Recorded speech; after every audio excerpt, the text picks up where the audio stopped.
Fiang Smith, eto na ang tahimik, pero sunod-sunod na, ang mga blessings.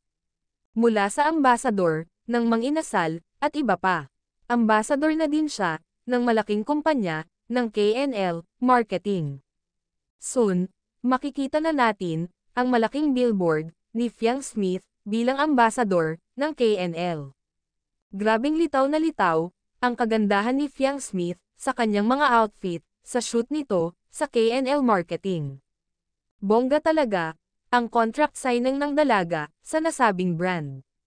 Pinaghandaan ng todo, at sobrang init, ang pag-welcome, kay Fiang.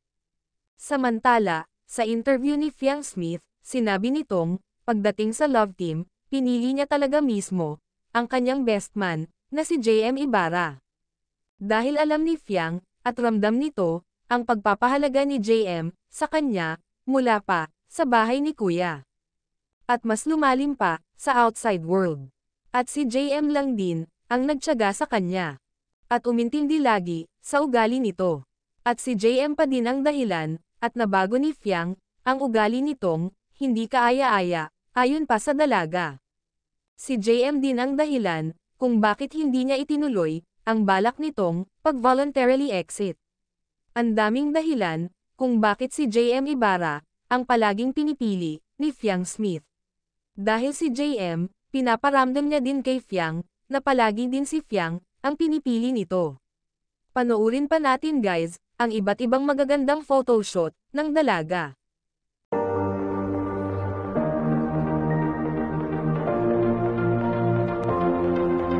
If you're someone who needs to hear this, take a breath.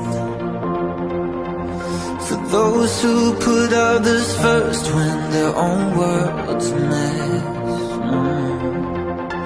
For anyone who feels like they're near the end, this one's for you.